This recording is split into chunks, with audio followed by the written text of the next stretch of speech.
morning, everyone, and welcome to American Scousers Morning Coffee or Tea with American Scouser New Year edition over here. Happy New Year to everybody. I just noticed like the background and everything is all checked up, by the way. I have no idea why. There we go. So welcome aboard. New Year's first show, first morning, New Year resolutions. How many of you guys have already given up on them? That's what we're going to probably talk about. Lots happening for us in the new year in terms of the site. A lot of like new shows coming up, more new content coming up. So we'll talk a little bit about those as well. Serzi up and about already, not on air, so he doesn't get yelled at by the wife because it is 7 in the morning over there, and after Happy New Year's. I don't know what you guys did for New Year's. Alan as well. Good morning, gentlemen. Yeah, let me know what you guys did. We just did the nice dinner, and I realized, first of all, a couple of things I realized. As I was like, we turn the TV on, like watching the New York Bowl dropping and all that kind of stuff, and then the local Chicago one, which is always like more hilarious than anything else. But I just realized, first of all, there was way too much country music, and I'm not a country music fan, so that kind of, well, neither is Angie, so that was kind of like eliminated us from a lot of those. And then it was a lot of, who the hell is this guy? Kind of a deal going around for the most parts as different people came on TV. But good time overall. Obviously started the resolution, did the champagne and everything like that. And then normally a guy like me who's up till 2:30, 3 in the morning, roaming the internets and kicking ass on FIFA or Call of Duty or whatever. I crashed around like 1 or so, something like that, knowing we're gonna do the show in the morning, so I can't be the greatest dad over here. The number 2 obviously partied harder than he expected, Gordo, so he is not with us this morning. Brian as well, Happy New Year, sir. Yes. Well, we have the audience over here, so you guys tell me, I guess. Yeah, Brian says we're old, we don't do anything. Yeah, honestly, like it gets right. I've seen like a bunch of like memes and stuff like that. Good morning, AJ. It's just kind of like like you start partying hard, and then you kind of like it kind of gets toned down. It becomes like a family event with the little ones and stuff, and then with the little ones not so little anymore, and they're out partying and stuff like that. It was just kind of like a nice dinner, and I mean, obviously, maybe the value of it. I want to hear that from you guys. Does the value of it go down as we go? Like, does it become like, it's just another day, man? Like, it's not like that, because I do kind of still to date. And I, like the New Year resolution thing. It's more like not more than a New Year resolution. I think it's a lot easier date to set as a turning points or ending point, whichever one you would call it, like starting this day, like that's the last one where I'm going to do this and stuff like that. So I don't have anything too major, I guess. I want to hear your guys New Year's resolutions. I don't have anything too major. I do have to get into the healthier thing, but New Year's is not the one. On that one we have like a Vegas trip scheduled. It's hard to do a diet in Vegas. So probably going to start that action once we get back, because I do want to. I talked about on the show before, got the refereeing license. So I do want to get starting on that. And, as the girls were playing, like in the, throughout like, club, high school and stuff like that, I've seen a lot of refs that I've been like, I don't want to be that guy where he's just like way out of shape. So he's just inside the center circle going around. I just don't want to be that dude. So do have to lose a little bit of date on that. And the other new resolution is probably just better time management. I've kind of set myself up for that too. So one, we can do more. I can do more like basically for the American Scouser concept, like more content and stuff like that, and better kind of like management of resources there. And then aside from that, like doing better time management for my own stuff, for like, our own business and all that kind of stuff too. So that's probably like the 2 I have for like what you could call a New Year resolution. I don't know what you guys have. So you throw it in the messages. I want to know if everybody's going with the classics, or you got something unique. You're like, you know what, this is what I got earmarked for this year. I would hope to God one of the new resolutions should be not doing a lot of contract talk, because I know like that's probably, in terms of like Liverpool, that's probably the biggest news yesterday was the whole Trent, Liverpool rejecting any January offer for Trent and stuff like that. And I was like, last thing I want to start the new year off with that topic over and over again, kind of a deal. Because let it be done over with, and let's do these extensions a bit earlier, so that we don't have to get in these situations where we just talk on and about the same topic. It feels like so.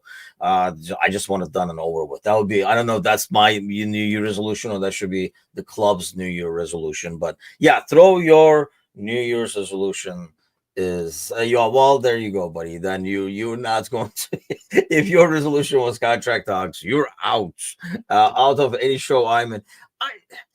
I think, I mean, you have to, right? As part of the ordeal. I mean, obviously, like transfers, potential transfers, and stuff like that. We always talk about it, and I'm totally okay with those. The contract those come to, like, I feel like sometimes we just end up repeating ourselves because it's an area I feel like we know the least about. So it feels a lot more like shooting from the hip to me, as opposed to, I mean, not that we're all experts or anything like that, but when you're my age, you've been in this game for so many years. It's as a player, a coach, and all that kind of an observer, watcher, you name it. So I feel like when we talk tactics, when we talk about performances and stuff like that, it's a lot more educated conversation as opposed to contract talks where we're kind of like doing a lot of assumptions. And I think that's the part maybe I don't like about it. I just don't know. It's an area that the boys know that I just am not too thrilled to be talking about, unless it's something new that comes out and you talk about it. But like something like this, these three have been like on and on and on, and just like, oh my god, like we're not. And some people want to talk about the same thing that they've discussed already. I was talking about this on Discord, like, oh, why do we get it led to this? We've talked about why it came here probably at least 50 times by now, that nobody was going to offer a 31, 32-year-old guy an extension with 3 years left in their contract, right when the contract was going to be offered. I think Trent's a different scenario. You can look at Trent and you can say Trent probably should have been offered something earlier due to his age and the fact that, he's younger, and lock him up for long term. I can maybe see that, but especially with like Van Dijk and Mo, nobody's going to offer a 31-year-old an extension with 3 years to go, because you don't know how age is going to end up affecting them and if they're going to be effective. So you don't want to give a guy at 30 years old, 31. This is like United type bullshit. That's this is why clubs go down. If you do that and kind of like extend the guy who's like 30, 31 years old 3 years ahead of time, then you're going to be in trouble. And right when the time was coming to do the extension, you got basically Klopp saying, I'm leaving. Well, then you're not going to be able to extend anybody now, because they have so much uncertainty. So that's why we're here. So let's stop talking about why we're here when it comes to that. And really, I really do think those two extend anyway. It's probably more about, like the length of contract and stuff like that. Goes back to not knowing like the full details behind it. And we're kind of like assuming what has been happening. Expect nothing, be thankful when good things happen, like Nunez scoring. Yes, Nunez expectations in the new year has to be trimmed down. I think any Nunez expressions have to be trimmed down. I mean, like I say, I think, we all want them to do well and all that kind of stuff, but I'm one of those who was more thinking he could be that guy. He needed time, this and stuff like that, and it has not happened. Jamie says, Happy New Year, you bloody legends. Lucky enough to be alive and all these great players play for the shirts. Shout out to Brian and the Marissa Locklear, who got engaged last night. Really? Brian Locklear, formerly of Chicago, I think, right? Chicago area. He moved to Wilmington. I did not realize that he was, again, well, yes, congratulations. He's a longtime supporter, follower of American Scouser over here. Thursday in the house. What is happening in the back? Good morning. It's the slot machines. Oh, that's horrible. That's horrible. too early for this. Too early for this. Well, Happy New Year, buddy. Happy New Year. So what is the resolution? It better not be contract talks. I gotta think of another one. Then. If you had to think of it, that means you didn't have one. No, I didn't have one. I think it's probably less less frantic and less being Elmo on fire.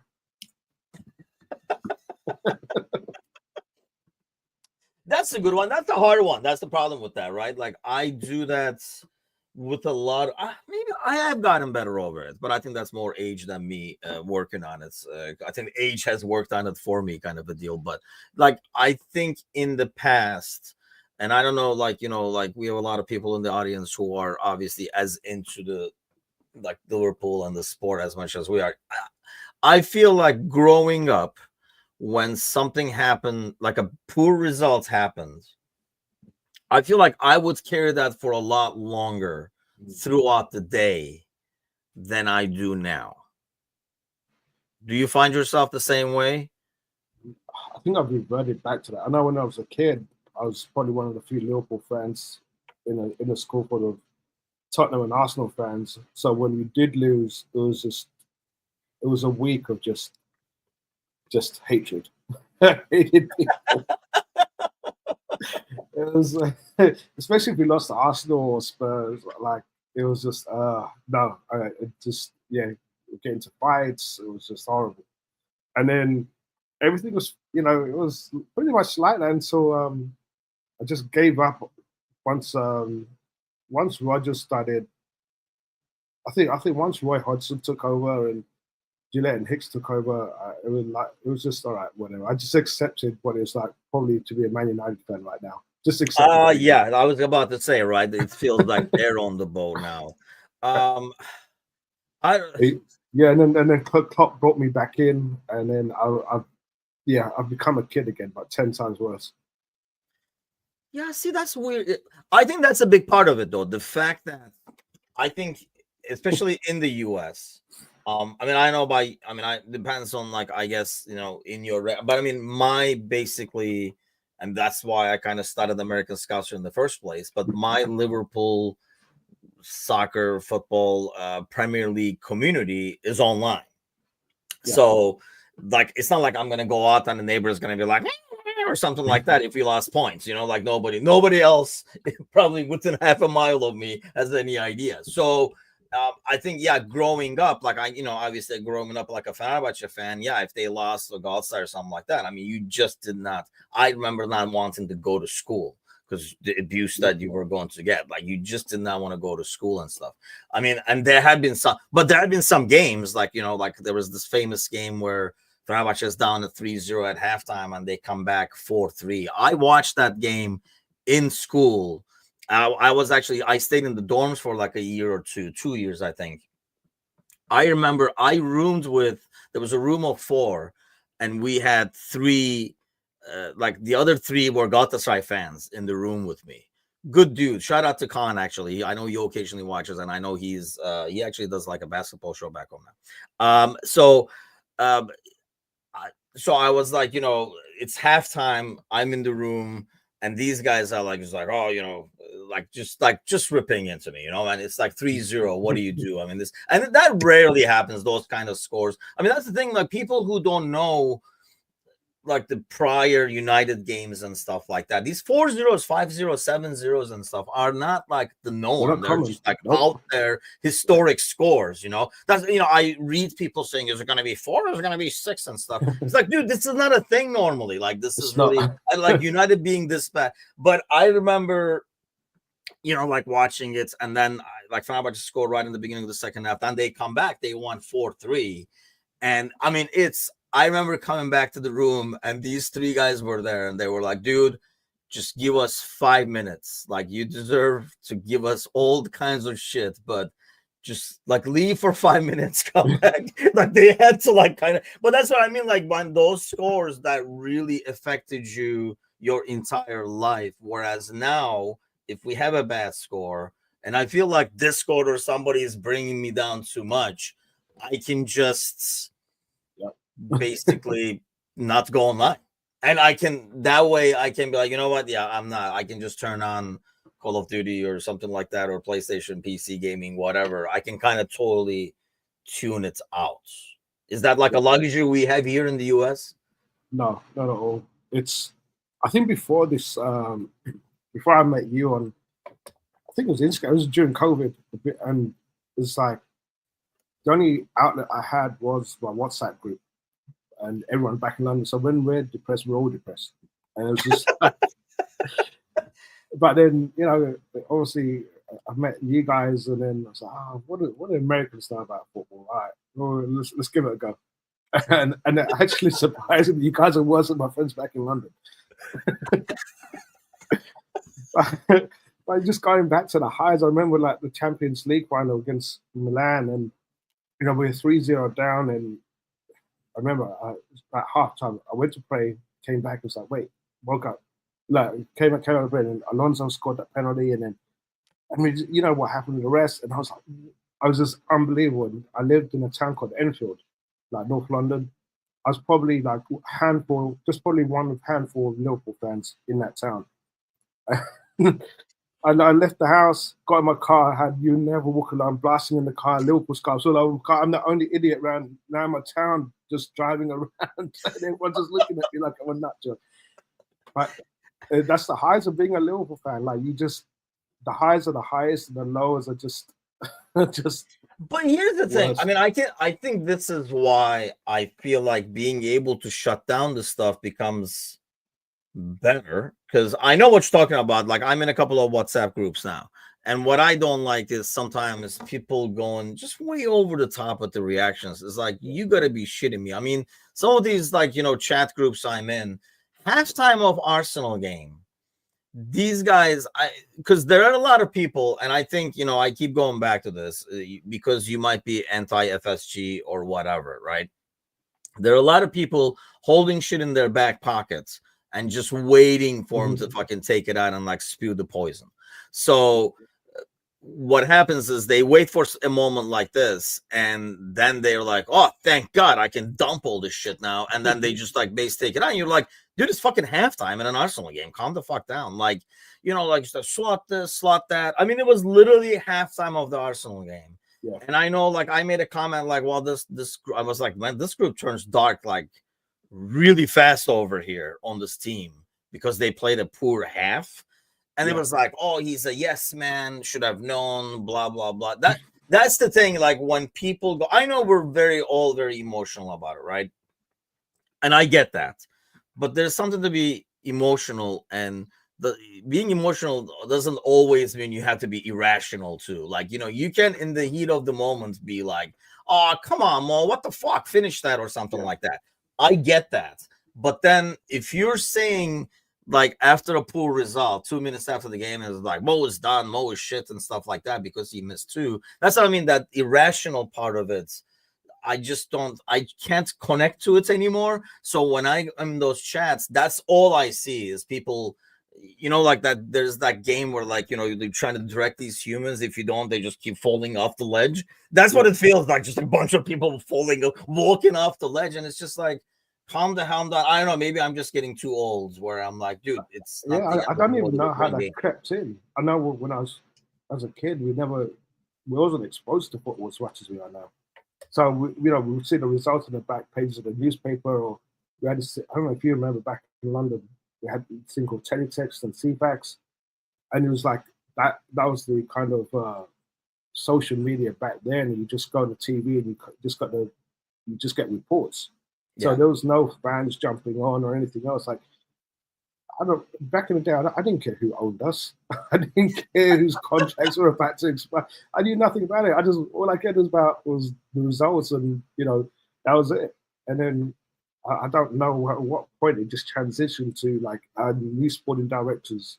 And we got excited about sporting directors and what they're about to do. Like, just one football team back to football. I think you understand it, like the business side of it's a lot more as you get older. I mean, like you take a 5-year-old to the game, they're not talking about, they're not thinking about wage structure. They're like, Dad, how's the wage structure in this club right now? It's just like, they're like, are they winning? What the fuck? Half the time they don't even know the score. So it's more about, I think, like as you get older, you kind of understand the financial side of it.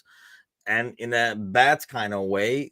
I mean, let's face it, for all of us, sports probably do lose the innocence, if you will, over time, and you realize these guys are professionals. I mean, Yeah. I think it's a lot worse in the States. Maybe it is because it's the number of games. Oh, look who's awake. I'll be up. New Year's. I'll be up early. Gordon's in the house. This is why you're number 2, damn it. Yeah, this is why you're number 2. Of course, like as you're talking about professionals, here I am.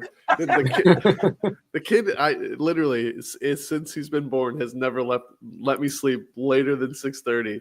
So you'll have him to blame. I was like, I'll be up. Yeah, we'll blame Finn. Yeah, that's right. But no, I think like as you get, I think it's worse in here, in the U.S. I don't know why, but I'll ask you guys. I want when a team loses a game, I want them. Obviously, I want the guy on the pitch at least close to being as destroyed as I am, or disappointed as I am. Whereas I think, I mean, you guys are here in the U.S., so you see like baseball, basketball, they play like 500 games. So, I mean, hockey is the same way now, where like 75% of the teams make the playoffs anyway and stuff like that. They lose a game and they're like, whatever, I got another one tomorrow night. I mean, it's like, I'm more depressed losing a rec game now, like an over 35 fucking soccer game, than some of these guys are losing a professional game. And I think over time, as you see that more and more, it kind of builds into your system that this, I mean, if he's not that upset, why am I getting this upset? So you keep asking yourself that question and you become less upset compared to where I was before. That's what we were talking about, Gordo, like how much more disappointment we feel now compared to before. One, I feel like age is a big factor because you keep observing these things throughout the years. And then the fact that we were talking about, we're not going to walk out and the neighbor is not going to talk shit because he's an Arsenal fan or something like that. Well, it's perspective too. It's like you said, that you lose a bunch of games. Like I remember 2004, 2005, not really caring too much when you lose to Fulham. It's just like, it was a good game or whatever. Or even like Klopp's, that first game in charge against, what was it, West Bromwich Albion, right? Was that who was it? Spurs was the first game. It was the one where like we had the comeback and I think it was West Bromwich Albion, yes. And it's just like, something like that. That was back then. That was like, everyone was like, yeah, if we did that, if we did that today or tomorrow, we go out in the field and play West Bromwich Albion and play like that, people would be furious. So, and the other thing too is like the fan base changes, especially like it brings success. Like I saw you're mentioning like hockey. I saw it with the Blackhawks. Like I've grown up watching the Blackhawks for so many years, and they were absolute garbage in the early 2000s. And then, make a couple of great draft picks, and then they become this legendary team. And then all of a sudden, these people that never cared about the sport are now like huge Blackhawk fans. And then the dip starts happening, and it's like, this is what is going on. It's like, oh, this is welcome. Now you know. And you see a lot of these Liverpool fans too. It's like, the tie against Fulham. It was just like, people just wanting to cut like heads to roll and the FSG out again. And it's like, you're not even, this is, the fact that we were able to do what we did on the field, this is a great team. I mean, how leading up to that game, everyone's like, thank God that game's at home. This Fulham team is actually really good. You lose perspective. Like if you're not winning every single game, people get upset because that's what they've seen. I mean, like, how many losses have we seen in the last 6-7 years? It's, you can count it on one hand in the league. And so your fan base changes as well. So you get a lot of like people that don't know how to cope with the losses and they don't know how to handle the losses. And so even ties is just like people go nuts. Well, it's like City fans now. I mean, the City fans I've known from back in the 60s, like who grew up in the 60s, all they knew was radio. So you see the new age City fans now they don't know what's going on. So now they're bringing the teams off. It's like you got old school City fans like this is they never thought they'd get success, and so the new City fans that's all they've known. I mean, for me personally, but I blame everything on Klopp. I really think about after when I came out here and once Gillette and Hicks really took over and started destroying the club, it was like I couldn't care. I watch the games and you just expect to go into every game losing. And then Klopp, it's like that Godfather me. He just put me back in, and it's like I'm worse than when I was a kid. And it was just like, I just didn't think it could happen. I've never been on the FSG out bandwagon, but yeah, it's yeah. If we're losing at halftime, I'm losing my shit. I can't. Really? See, that's why, you know, Right I now, ignore yeah. Thursday in chats when that happens. But Jamie said still a relatively fledgling sport here. Haven't seen, and I think that's part of it. Like, you know, it's a lot. You gotta kind of have to appreciate the good days. You gotta have kind of like the bad days. And you know, going back to what you were saying for Blackhawks, Cubs had the same. When I was working in the city, Cubs had the same thing. You know, I was I was in retail, so there's like a ton of people you're working with. So you're having regular conversations with people, right? You know, like it's, you know, you're managing these, you know, 150, 200 people, but you got to know them. So you kind of your talk then. So then like suddenly Cubs started doing good, and all these like people started wearing Cub stuff, like the fronts and girls and stuff like that. And I was like, they're like, oh, the Cubs play at 7, Tim. And so I'm like, dude, I have never heard you talk about Cubs ever the last 3 years. And the funny thing is though, and then when the Cubs kind of like went away, it was kind of like a glimpse. I think that was So did they. The Bartman years or whatever, you know. Yeah, nothing. You know, like because I was giving him shit. I'm like, hey, what time the Cubs play? She's like, I don't know. And I'm like, exactly. You don't fucking know anymore because they're not good anymore. And I think that's, you know, that's a lot right now, probably, especially. I don't know if that's fair to say in the U.S., Gordo. If you started following Premier League in the last 5 to 10 years, you are probably picking red or light blue, I would think. Yeah, and there are the people they'll go wild, and you know they picked up Leeds or something because they enjoyed watching them kind of disrupt the chaos. I've got a couple of friends that, you know, they chose like West Ham or something because they had watched like Green Street Hooligans, and that's all right, because that's the other thing too, is like we have to accept as a fan base for Liverpool with the successes. You're going to get a lot of bandwagon fans at first, but there are going to, like, they have to start somewhere. People have to start somewhere. That's what I hate, is when people bash somebody because they just started watching. Like, there's a big difference between somebody that starts watching because of success and then continues to stick with the team for the right reasons, even though there's a downturn. That's totally different. There are those fans, like you said, that, you know, they'll dust off the jerseys when they're doing well and back in the closet for another 20 years. And then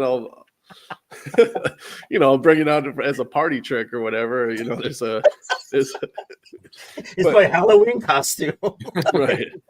But yeah, then there's a lot of people that, like, you know, it's just they ride the wave. Something big is happening. They enjoy the success. They like watching them compete for trophies, and then they choose a team based on that. And, you know, the team starts downturning, then they turn away. So there's, you get you know who they are, especially like as a Liverpool fan base. I mean, we always talk about it. I mean, the entire league talks about how intelligent our fan base is in terms of like watching play. We can pick those people up. You know, those are the people that, like, you know, that you're supporting for the wrong reasons. I mean, you may be in our fan groups, you may be in the Facebook pages, and you may like be the first person that comments on everything, but everyone knows that you're the fan that's in this for the wrong reason. And as soon as the team turns, you're probably not going to be on these Facebook pages anymore. Yeah, I think that part of that is, and honestly, like, a part of why I started this way back in the day was actually those people. So they stay, right? Like, they were like, you know, it was like the middle of the Klopp era when things are really starting to roll and stuff like that. And when, you know, Cersei is fully back in. So, I mean, that's when there were a lot of like newer fans, and I kind of wanted to show them that it's not, okay, like if you're a City fan right now, right? Like, compared to that, like, you know, it was more of like you come to the right place kind of a thing. And it was more like the more you find out about the club, because I'll be honest, like, I mean, I've talked about this before. You know, obviously I was in Turkey, so you don't get to watch a lot. I started with 84, the spaghetti legs, and then you're kind of following. But I did not really, especially because I think it's kind of like a weird concept for most people to comprehend. Now Fenerbahce and, you know, like the Turkish soccer has become a lot more political in some different ways as well. But getting the politics and all that kind of stuff, like the club and all that stuff was different. So when I came to the UK, like for college, like when I was in London, and my best buddy was like from Liverpool, and then kind of started really finding out more and more about the club, is when I first realized, I had the right pick all along, kind of a thing. Whereas Serzi, I feel like a lot of people kind of might initially like the style of play. First of all, if you're watching it, I mean, when I didn't know American football, when I came to the US, I started rooting for 49ers. And the only reason was I could relate to what the hell they were doing. It was West Coast offense, so there was a lot of passing and stuff. I was not going to root for Pittsburgh Steelers, who just ran the ball every goddamn time, and I didn't know it was just a bunch of fat guys running into each other for like 2 yards, and I was like, what is going on? This game is so stupid and stuff. And then, like, as you start watching more and more, you're like, oh, okay. And then that's how I became a 49ers fan, because I really liked the style. So Z, I think a lot of people might have become Liverpool fans because of Klopp's, nonstop action thing. And I feel like it's kind of important for them to, now that you see that, now you see a different manager. It's not the style. You should stay for the club and not for the results and the style. Yeah, I mean, when I first came out here, there were a lot of Man United fans because of Cristiano Ronaldo. So like my first gig when I came out here, I was refereeing club games during the weekend. It was a great cash in hand job. And then it's like not many people heard of Liverpool, apart from Fernando Torres, and everyone we were talking about FT9. I was like, what the hell's FT9? It's like, who's FT9? I was like, oh, Fernando Torres. I'm like, all right, please call him by his name. Yeah. Freaking Yanks. Like, who the hell's FT9? It was a robot from Star Wars. But but then, as like I said, as we started getting better, I've seen more and more Liverpool fans now, and we were just at Knott's Berry Farm the other day and had my Liverpool top on, and it was like just getting stopped by just random people talking about the game. And I just remember one time I got stopped by the police. I think we beat Bournemouth 9-0, and on my registration plate I got Liverpool 76. That's my personalised plate, and the policeman was talking to me about the game because we got stopped, and my wife's like crapping herself, like, wait, we're not speeding, like, what's going on? And it was a great game. Nice. It's a different type of fan out here. I mean, and I'm glad, like, because like I said, going back in England, and if Liverpool lose, that's it. It's like it's just so toxic everywhere. Everyone's around you, and and especially Arsenal fans and Chelsea fans, and they just don't let you live it down, and vice versa. Give it back to them. But it's interesting why people out here support British clubs, because for me, I don't follow American sports. I'm a Dolphins fan, but I chose my stupidest reason to follow Miami Dolphins, because Miami Vice was my favorite show back in the day. So Dolphins became my default team, and that was it. It was, and it kind of just stuck with me. I thought you were going to say Ace Ventura is my favorite movie, and I was going to say, Oh, no. it's good, it's funny, but it's Yeah, the movie. Yeah. No, I think, I don't blame people for getting, I mean, nothing wrong with, following the success or like seeing, like, how the team plays. Like I say, that's how I became a 49ers fan. I have no other connection. Lakers was different. Like, people think, you're like, why do you always support California? It's just a fucking coincidence, because Lakers I grew up watching. That's the only games you watch, Celtic Lakers back home, and Lakers were closer to the Fenerbahce colors. Boom, there you go. I'm a Lakers fan. But like 49ers, it was really the style that got me. But I mean, one thing Jamie says is, it's not an everyday conversation with most people, whereas footy and the rivalries. I think that's because, Gordo, because there are baseball people. Like, I just know this because, when you're running a store, there's like 200 people, who are the baseball people. To them, it's what footy is to us, like the Sox, Cubs, and stuff like that. Like, it's pretty hardcore. But there are also a bunch of other people that are like, well, I don't watch baseball, or like, I don't like baseball. It's like, when does the hockey season start, or when does basketball start? Whereas back home, like, pretty much everybody, it's only footy, so everybody's into footy. Right. So it's a conversation piece for everybody, not just the guy who follows footy, kind of a deal. Oh yeah, I mean, and nothing to be proud of. But my dad always tells stories of like whenever Liverpool would lose, his mom would be cleaning up the they'd have the snacks and the tea out while they were watching the game, and if they'd lose, my grandmother would just get up and be like, "Well, there's a lot of wives that are going to be very unhappy tonight." It's like it affects the entire time. You never say that if like the White Sox lose or whatever, but it's.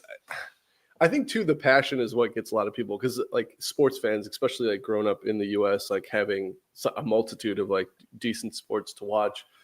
When there's nothing for me better than introducing like a sports nut to the game and watching him just be like, whoa, this is sports on crack. This is like, this invades every aspect of your life. And like on the other side too, like what you said, when you found out, like, as you started learning more about the club, you're like, oh, I made the right choice.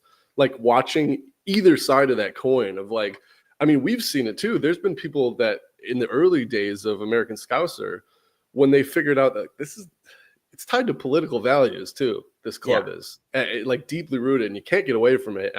We've seen people flip and be like, I don't know if this is the club for me, because I can't have a conversation without getting, attacked. But it's like, I come here to get out of politics. Yeah, this is the wrong sport. Like watching that coin, or the reverse of that, and be like, oh my God, like this, it literally does affect every aspect of your life. And like, I totally chose the right team. Like whether or not it's Liverpool, I've had a couple friends that have chosen other teams that like they're supporting teams in the championship now because they enjoyed watching them when they were, made their little stint in the Premier League.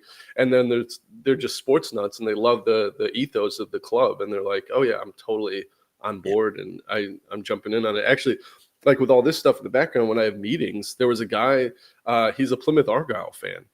And like, he's part of he's part of an American group of Plymouth Argyle fans. And it's such a small. It was a Brentford fan was hard to find, for fuck's sake. Yeah, I was just like, oh my God. He watches live streams with the owner of Plymouth Argyle sometimes. Wow. Like that's, because it's like such a big group in the US, and like every once in a while they have like direct link to their owners and stuff. So I love those aspects of like when someone kind of stumbles on the sport. And I've had friends who have like chosen a team just because they knew it would piss me off to choose that team. Be like, why on earth them? Like we'd be playing FIFA, or like, like old ham. They're like Old Ham. There's a team called Old Ham. Okay, I'm gonna choose them. And like, 15 years on, they're still they've got kits. Like. I mean, I think. Here's another thing. I feel like it's almost like a secret society over here. I was on that show and we were talking about, he's in Canada, originally from Barbados. We were talking about, the bias against Americans when it comes to the sports and fans back in the UK, like the bias they have and stuff like that. And I think part of the reason is almost like it's still kind of like a secret society over here. Like we're doing the same drug behind the scenes or something like that. Like you don't want to tell everybody. You're like, oh no, you do it too. Like you watch it too. And so I think that's kind of like the deal where, and people don't understand the craziness. But mind you, I sometimes don't understand the hooliganism and stuff like that too. And it's almost like embarrassing to try to explain to somebody. Yeah, they just can't control their emotions. Like, why are they throwing all this shit? Why are they ripping up chairs and throwing it to the pitch? Because they really love the club. So it's kind of hard to explain sometimes. But how much we were talking about it earlier, like how much we get into it, it can destroy your weekend, it can destroy your week and stuff like that. A poor result. I always tell people like, hey, if you're a Chicago guy, take your passion for the Bears, Bulls, Cubs, Blackhawks, smash them all together. There you go. Boom. You have your like daily dose of soccer enthusiasm. And that's why it's so big, because there's nothing else in a lot of ways. I know, like in UK, they have cricket and stuff like that. And like Turkey, basketball is like the second biggest one. But really, if Fenerbahce soccer team is doing well, it's bad news for the Fenerbahce basketball team, because that means there's going to be less people following that, because they're going to be really running after. It's just like how big the sport is back home. But I mean, you've been here for a while. You can kind of see how it's getting bigger. There are more people doing the same drugs now, where we can kind of almost openly start doing it. Yeah, I think with me, the people that kind of converted over to watching football are Liverpool fans because watched, obviously they've been around me and they've seen the "You Never Walk Alone" being on TV, and that is a big thing that gets to me. I'm going to sound biased when I say this. I just don't. For new people coming in to watch a game, I don't see the appeal for any other club, unless you're a bandwagoner and you jump on the Man City bandwagon. But you watch Liverpool, it's just different. The support, the fans. I took my wife to the Rose Bowl game when they came out here, and you see our fans compared to the Chelsea fans, and it's just something different. It's just something so. Like my friend, he used to live with us, and he's got cancer and so forth. But he just started following football just because of me, and then he'll be texting me throughout the games. I have to explain why there's so many different competitions to him and everything else. But religiously, he'll watch the games. And he went to visit him a few months ago, and this guy's 65 years old, and his bedroom it's like a kid's bedroom. It's just like Liverpool everywhere. It's worse than me. He's got Liverpool like blankets, Liverpool posters all up on the wall. I'm like, this guy knew nothing about, when I met him, he knew nothing about football apart from watching NFL. But now it's something about, I guess, our fans. And like I said, you can't have British football, we can't have that without the politics, especially Liverpool. For everything that we've gone through, and I've had to explain Hillsborough to my wife and to my friends and what happened, and it's just synonymous with our club. It's all the tragedies and the wins, and even the Gillett and Hicks part of it. It had to happen just for us to be in the spot now. And I don't see any other club in it, or any other team, any other sports club, even out here in American sports. It's just, I try to follow it, but you just don't have that same passion. It's just Liverpool. Well, I think American sports, I can't remember when we talked about this. Maybe it was like one of the Patreon shows, but I think American sports, Gordo, is not involved in politics by design, because it's all about the bottom line. Sell you something. Yeah, exactly. So they want to stay right in the middle. It's almost like soulless. Right, like they're in the middle. Commercial. Like, you don't know anything about me. Just buy the shirts, kind of. Yes. So it's like that's what's by design. But I mean, you were talking about it. We've had people initially that I mean, it's not like when somebody says, "Hey, I want to be a part of the American Scouser," we're like, "Well, who did you vote for?" So like we're like we kind of gauge it by how you feel about socialism. I know. Yeah, write me a paragraph on why you like. So like it's not even like we look at how, we don't even look at how long of a fan they have been. We just see we just see if we can get along with the rest of the group, if they're like a nice person to get along with, and if they really love the club, because we can teach them the club, they can learn the sport, they can learn. They might be really new but really into it. We don't know. We were welcoming, but we've seen it over time where people have been in to realize, oh shit, like going back to what I was saying, that like I'm in the right place. I'm like, I'm in the wrong part. Yeah, like not my people. Like this is not the place I should be in, kind of thing. So, but when it comes to politics, I think it divides people into two. Some people do the, I'm not turning back now. So they're like, they basically say, oh, I hold politics separate than sports. I don't look at it that way. And the other ones are in denial altogether, like they don't even like acknowledge it. But let me ask you this: if, let's say, I mean, there's always ups and downs, right, in sports. I mean, this is the going is good right now. It's been for the last decade for the most part, right? But there's going to be some time in like 10, 15 years, if I'm still around, we'll dip for like 2-3 years or whatever. How much of the percentage do you feel like, looking at the fan base we have here in the US now, what is the percentage you think that will stick through that? See, I'm with Serzi. I'm like ultra biased, right? It's like how once you get the bug of LFC and the community, and what the team means to the town, and honestly to most supporters, because you feel like it's enough draw to be like, oh, I'll stick this out because I remember the good times and I'll be there like through the bad times. But there is I would probably say 30 in just in the US, probably like 30-40% of people. It will be one of those things where like, oh, I support Liverpool, but I don't watch any games anymore. Yes. Which is like, it's easy to do that here. There's so many other like sports that people watch. And I think that is why you can sort of like shut off the losses, because like, oh, the Bears play on Sunday and like Hawks play on Tuesday. So like, I'll forget about the Bears loss because I'll take this jersey off and put this jersey on. And with with the EPL and football, it's just like, you don't take the jersey off all week. Like, it doesn't really matter who else is playing. I mean, for the most part, like my dad, his like actual team is probably Southport. That he's a sand grounder for life. But like, they all have their EPL teams. Like, I think everyone probably supports like a very low level club. It's in some realm just because like the area that you grew up in or that you were born in.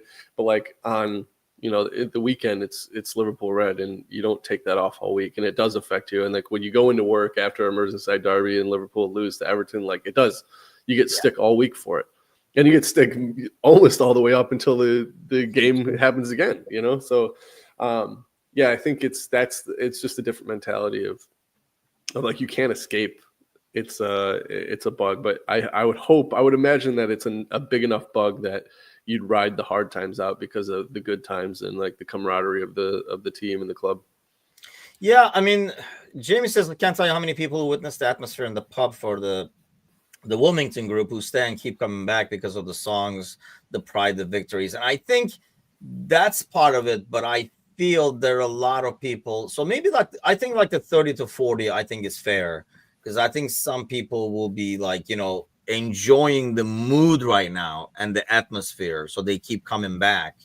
Some of those people will be hooked, some of them, and maybe because Brian says American sports fans are fickle, but I think that goes back to what you were saying, because there's like options, so it'll be a lot easier for an American to tune out Liverpool Football Club for a season, like when they're heading down year or something like that. It'll be a lot easier. One, they're used to doing it with their franchises, because you start, they're like, Bulls are not going anywhere this year, so that you might watch a game here or there just to see the new young kid or the rookie or whatever, right? But that's about it. Like, you're not gonna get like very invested, so it's easy for people to do that. They're already used to doing that, so I think it would be a lot easier for an American fan to do that probably. But there will be a lot of people, and I think that percentage is growing, like what you were saying, Gordo, where they kind of keep getting reeled in, and it kind of becomes part of your routine almost, like the weekend game and stuff like that. But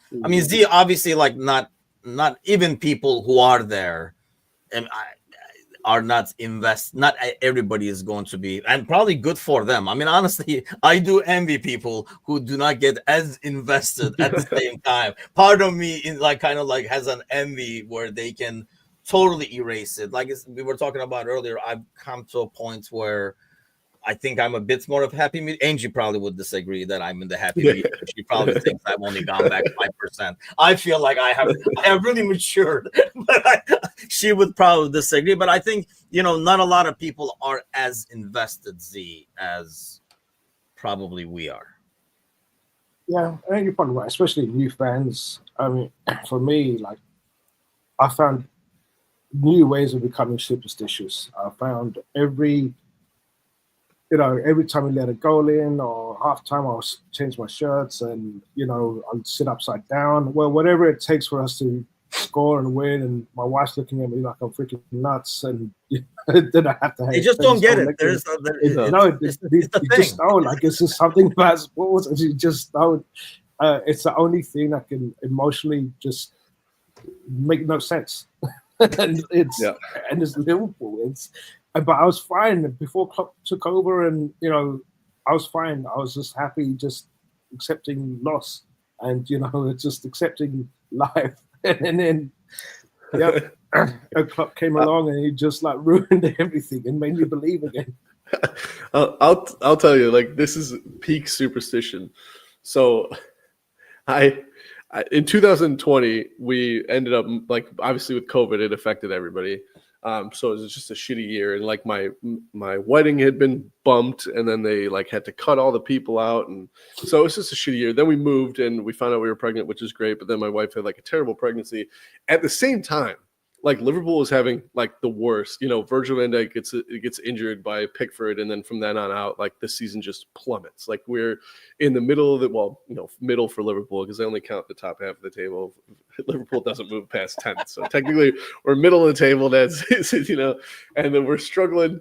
And I thought, like when I would sit down on the weekends, like I can shut everything out 90 minutes. I could just be here. I couldn't even escape my life because everything was also going wrong on the field. And in my mind, I thought, maybe it's me. Maybe I need to be more positive to change the team around. So I literally like come out of my own depression for the team. like that's how big my superstition is. Like maybe it's my bad nature that's causing all this negativity. But I think that's why, in some ways, and this is a saying back home, like it is a religion of some sort, right? You believe in some. I mean, look, I'm not a religious person, so like some of the stuff in like certain religions, I'm like, dude, how does that even, that makes no sense to me, kind of a thing. But like, where you sit in a game affecting the result doesn't make any sense either. But you believe in it, because that's why I always feel like it's almost like religion. I mean, like, yeah, like, nobody in this household understands that, I was sitting this position when we started the comeback from 2-0. I can't fucking move now. Like, it's my leg being like this is making these things happen, kind of a thing. So I've changed back into pajamas. It's one of those things where the entire Champions League, the year we won, on my freaking laptop upstairs right here on this desk. From the beginning, I was watching. It's midweek, so I was watching it as I was kind of working and stuff like that, and it was in front of me, and I was watching it. So once we came to, the elimination rounds and stuff like that, I literally watched the final on my laptop instead of like the big ass TV downstairs. I watched it on the 17-inch laptop because I had watched every Champions League game. So you guys are welcome, by the way. That's how we got that. I've got a whole half like this because we managed to score when I was scratching my head. And that was it. I think it was a game when Mane's got a hat trick, and after that, I was just like, okay, I'd just be sitting like this. Just like it's just stupid. But then that's why I think Man United are suffering, because literally the logo is the devil. And I think God's having this way. It's like, well, yeah, that's what you get. Yes, this is I won't wear jerseys on match day. That's my superstition. That's the thing. That's another thing. Like, I wore this. It's so stupid when you think about it. But then, like those are thoughts I have. Like as I'm like, nah, I'm not gonna put this on today, kind of a thing. It's just like makes zero sense in the outcome, but it is what it is. That's why. But I mean, that's the thing. That's why we have this community, right? Because we make sense to each other and each other only. And I was cheers with Carlsberg on that shirt. It was like, well, God doesn't like alcohol. That's probably why we're losing. and then that was it. Yes. We took Carlsberg off the shirts, and guess what? And you see Club drinking beer, you're like, he must know something. He's the second coming. Like my entire school career, I could never wear jerseys to school because they all had an alcoholic logo on them. Oh, wow. And the year that I graduated, we changed it to standard chart. Yeah. I was so mad about that. I would wear them with the uniform, so it was only worse. But I did not realize that would have been even a thing. Because growing up, I did not even. I wouldn't even think about that, to be honest with you. That's weird. Yeah, that's over here. That was over here. Yeah. Really, I did not know that was like a thing. Oh, yeah, I'd wear them, and then I'd be the kid that's in the gym uniform at the end of the day. Because they'd be like, you gotta take it off, and they're like, it's not the same. Isn't that the same shirt that had so many jerseys? Just like, maybe I'll get away with the black one. I try. It never worked. Oh man, yeah, it's a weird world, but that's why it's funny because we can kind of relate to each other, and I feel like that's why you know, like things what we do here and what we do on Discord and stuff makes a lot of sense. But hey, man, we're like over. If you're watching us right now, do hit the thumbs up and all that kind of stuff. Do the sharing. We're over 1,000 now, which was the goal going into the year.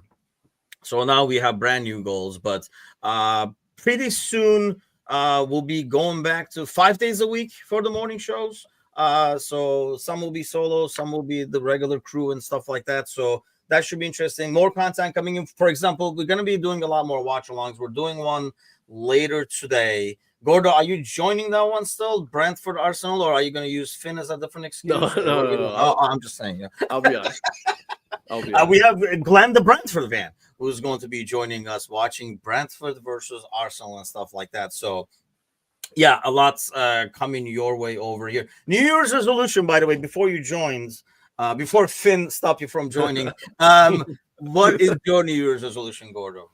Oh, man. By the way, I noticed nobody in the audience really fessed up to theirs. Nobody wants receipts. Nobody wants receipts. I think I don't know. I've been trying to. This is going to be so boring for everyone out there, so I do apologize. But there is a there's like a master's It's like a master's certificate program thing for vegetation management, for utility vegetation management. And I've been like I'll do it this year. I'll do it this year. So maybe that's my New Year's resolution, is actually applying. What is that? It's like it's a college. There's so many jokes in here. Like you have to walk through 6 parks a week or something. But is it like a 2-year thing and stuff, or like? Yeah. It's just like a night class is all online, and then you just basically like learn how to run a utility vegetation program, like with budgeting and strategies and stuff like that. So it sounds really fun. I can't wait. It sounds exciting. That's for sure. I'm going to have to grow a weed farm. That'd be so much easier. Dude, where you live, you could be mass producing. No one would ever know except the ducks. Yeah, that's true. Except your high ducks walking around. Yeah.